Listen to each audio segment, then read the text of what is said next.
Kita lanjutkan perbincangan dan langsung saja berikan kesempatan kepada Pak Nurdin karena waktunya juga terbatas akan segera mengikuti sidang pleno ini di tengah prestasi elektoral yang begitu meningkat dari Pak Erlangga. Itu catatan dari Prof. Burhanuddin. Kemudian juga Bang Ege mengatakan dari apa yang disampaikan dalam pidato pengunduran dirinya ada yang begitu janggal dan seakan-akan ini adalah sinyal bahwa beliau ini menerima tekanan. Begitu Pak Nurdin.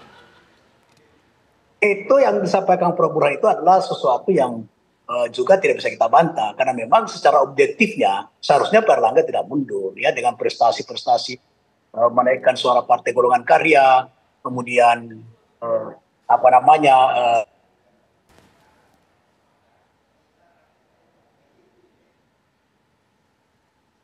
Pak Nurdin masih bersama kami? Baik, sepertinya ada komunikasi yang terputus dengan Pak Nurdin Halid, tapi kami coba akan hubungi lagi Pak Nurdin di tengah waktunya yang begitu terbatas untuk segera mengikuti rapat pleno. Selanjutnya juga Prof. Burhan. Prof. Burhan juga yang waktunya terbatas sepertinya bergabung dengan kita. Silakan Prof. Burhan. Catatan mengenai hal jadi ini. Selain alasan prestasi elektoral, situasi Golkar di internal sangat kondusif.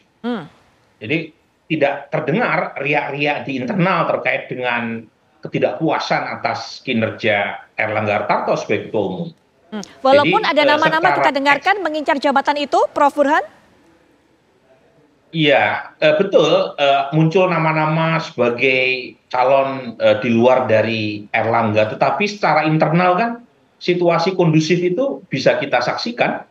Ketua DPD merayakan kesuksesan Partai Golkar dalam meningkatkan kursi hasil Pileg 2024 di Bali, dan tidak ada misalnya gugatan yang signifikan terkait dengan ketidakpuasan atas performa Erlangga Hartarto sebagai ketum.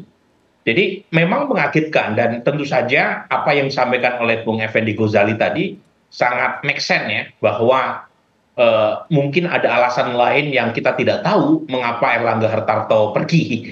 Tetapi lagi-lagi pidato Erlangga Hartarto itu bukan alasan untuk pergi, tapi alasan untuk bertahan. Tetapi lagi-lagi karena situasi sudah terjadi, dan kalau kita melihat Partai Golkar ini kan unik ya, Putri. Partai Golkar ini berbeda dengan mainstream utama partai-partai di Indonesia yang umumnya dimiliki oleh pemegang saham mayoritas tunggal. Nah, Golkar ini ibarat perusahaan TBK, dia go public. Tidak ada veto player.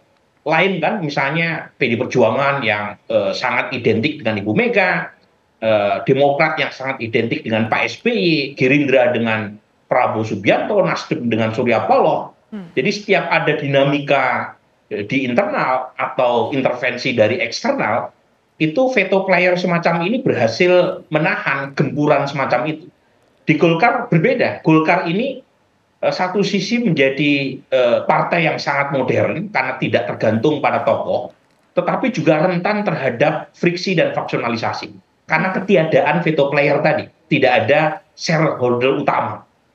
Dan saat yang sama, Golkar punya doktrin karya dan kekaryaan yang memungkinkan Golkar itu secara institusi itu sangat tergantung pada siapapun yang berkuasa. Dan itu yang menjelaskan ketua umum Partai Golkar itu umumnya ketua umum yang sesuai dengan selera kekuasaan. Misalnya ya, Golkar baru pasca reformasi. Waktu itu kan ada pertarungan antara Akbar Tanjung versus Edi Sudrajat. Akbar Tanjung didukung oleh Presiden Habibie. Menanglah Akbar Tanjung.